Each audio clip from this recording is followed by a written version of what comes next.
그 첫째 부인과의 사이에 난 장자가 순타태자였던 것을 알 수가 있었습니다. 자, 이 무령왕의 가계를 한번 살펴보도록 하겠습니다.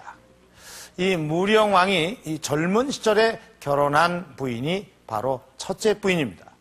그리고 그 아들이 순타태자입니다.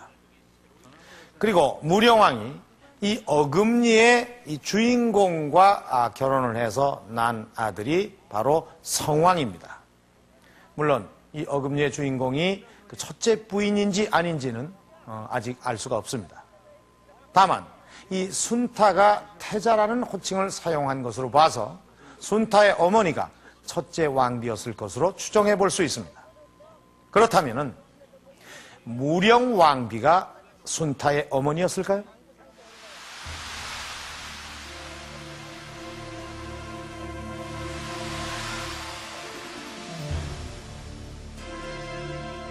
무령왕비가 돌아가시던 해는 서기 523년 12월 겨울이었다. 무령왕이 승하하고 3년 만의 일이었다. 돌아가셨을 때 나이에 대한 기록이 없어 무령왕의 첫째 부인이었는지는 알 수가 없다. 하지만 왕비의 나이를 추정해 볼 수 있는 단서가 있다. 일본 서기엔 무령왕비의 아들 성왕의 죽음에 관해서 기록하고 있다. 성왕은 554년 관산성에서 위험에 처한 아들을 구하려다가 처절한 최후를 맞는다. 이때 성왕의 아들 창, 즉 위덕왕의 나이가 29세였다고 기록하고 있다.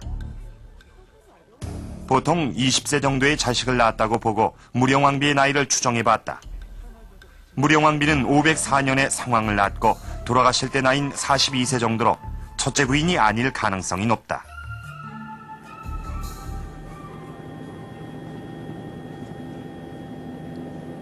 무령왕비가 잠들어 있는 송산리 고분군. 무령왕비가 첫째 부인이 아니었을 가능성을 송산리 고분들 속에서도 찾아볼 수 있다. 이곳은 다른 곳의 무덤과는 달리 독특한 모습을 하고 있다. 무덤이 아주 가깝게 모여 있다는 점이다.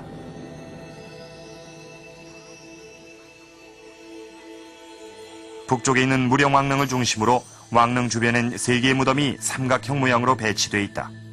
대략 10m 간격으로 붙어 있는데 왜 이 무덤들은 이렇게 가까이 모여 있는 것일까? 송산리 고분에 묻혀 있는 사람들이 대개는 백제 왕족들로 생각이 됩니다. 특히 그 중에서도 이제 5호분과 6호분 같은 경우는 무령왕과 가장 밀접한 관계가 있었던 인물들로 생각이 됩니다. 그래서 이렇게 그 가족들이 하나의 지역에, 하나의 산에 같이 묻히면서 또 나름대로 더 가까운 가족끼리 더 가까운 지역별로 묻히는 이런 가족장은 사실은 뭐 우리나라에서도 일반적인 예가 되겠고요. 또 중국에서도 이런 가족장은 남조 무덤에서 아주 흔하게 보이는 현상이 되겠습니다. 무령왕릉과 함께 모여 있는 이 3개의 무덤은 무령왕과 혈연 관계가 있는 가족들의 무덤이다. 그 중에서도 무령왕릉과 무덤의 구조나 만든 방식이 가장 흡사한 무덤이 있다. 바로 6호분이다. 송산리 6호분의 내부를 들어가 보면 이곳 역시 무령왕릉처럼 벽돌로 쌓아 만든 무덤임을 알 수 있다. 중심이 지배적입니다. 지배적이라기보다는 거의 전문적으로 만들었다고 할 수가 있죠. 이 현실과 연도의 전문은. 무령왕릉과 차이점이 있다면 벽돌의 문양이다.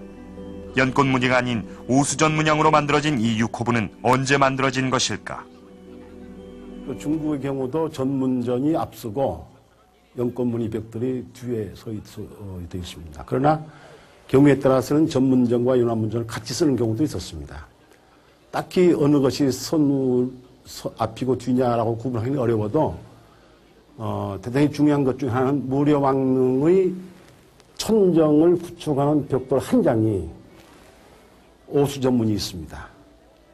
그러니까 완전히 일색으로 되어 있는 연꽃무늬 속에 오수전문 6호문과 똑같은 벽돌 한 개 들어가 있다는 이야기는 그 벽돌이 먼저 구워졌기 때문에 거기에 들어온 것이 아니냐라고 하는 것을 입증할 수가 있죠. 그렇게 본다고 한다면 6호분전이 먼저 만들어지고 그 다음에 무령왕릉이 만들어진 것으로 그렇게 구분해 설명할 수 있겠습니다. 무령왕릉보다 먼저 만들어진 6호부는 또 다른 특징이 있다. 왕의 무덤을 말해주는 사신도의 흔적까지 남아있다는 점이다. 벽화의 흔적까지 있는 것으로 보아 예사로운 무덤이 아니었음을 알 수 있다.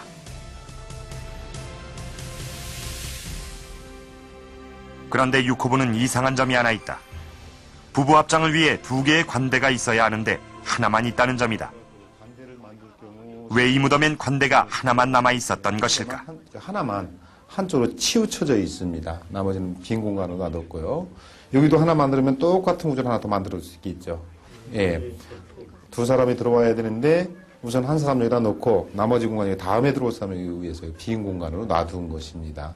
근데 못 들어갔죠. 웅진시대 무덤의 특징은 부부가 함께 묻히는 합장묘였다. 무덤 구조를 자세히 보면 무덤방으로 들어가기 위한 길, 즉 연도가 있고 관이 놓이는 현실엔 관대가 2개 있었다. 부부 합장을 전제로 했기 때문에 무덤의 입구엔 문이 있었다. 부부 중 한 사람이 죽으면 먼저 관을 무덤 속에 넣고 문을 임시로 막아놓았다. 그리고 다음 사람이 죽으면 문을 열고 함께 시신을 안치했던 것이다. 그런데 6호부는 한 사람만 들어온 상태에서 입구가 폐쇄됐다. 그래서 관대가 하나만 놓이게 된 것이다. 왜 6호부는 부부 중 다른 한 사람이 들어오지 않았던 것일까?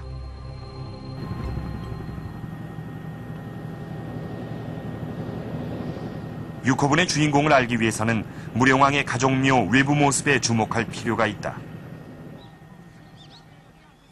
무덤에서 묻힌 사람의 신분을 알 수 있는 것은 무덤의 위치다. 삼각형으로 배치되게 되면은 여기에요. 무령왕릉은 가족묘 중에서도 뒤쪽에 자리하고 있어 무령왕이 신분이 제일 높은 사람임을 알 수 있다.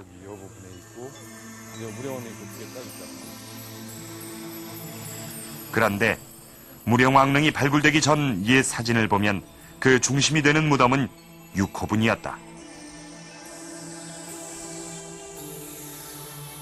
1940년대까지만 해도 풍수지리상 무령왕릉은 단일 무덤이 아니라 6호분을 보호하기 위한 배총으로 여겨졌다. 당연히 최상의 자리인 6호분이었고 왕이 묻힐 무덤이었던 것이다. 무령왕과 6호분의 피장자를 알 수 있는 결정적인 단서는 6호분의 입구를 막은 벽돌이었다. 무령왕릉에서 사용된 연화문전으로 입구를 막은 것이다. 왜 입구를 무령왕릉의 연화문전으로 막은 것이었을까? 6호분의 내용 중에서 입구 마금의 벽돌을 보면은 여기는 또 무령왕릉의 벽돌이 들어가 있거든요. 그러니까 이렇게 설명이 되는 겁니다. 6호분을 먼저 만들어 가지고 이 무덤이 존재하고 있는 사이에 무령왕릉이 만들어지는 겁니다. 무령왕릉을 만들면서 이미 만들어져 있던 6호분의 입구를 막아버렸다는 거죠. 이건 6호분에 묻힌 사람하고 무령왕릉에 묻힌 사람하고 어떤 관계가 있어서 그 관계 속에서 6호분을 사용하려다가 하다가 안 되니까 앞서 말씀드린 것처럼 무령왕릉을 좀 황급하게 만들어 놓고 그리고 6호분 입구를 막았기 때문에 무령왕릉은 좀 엉성하게 좀.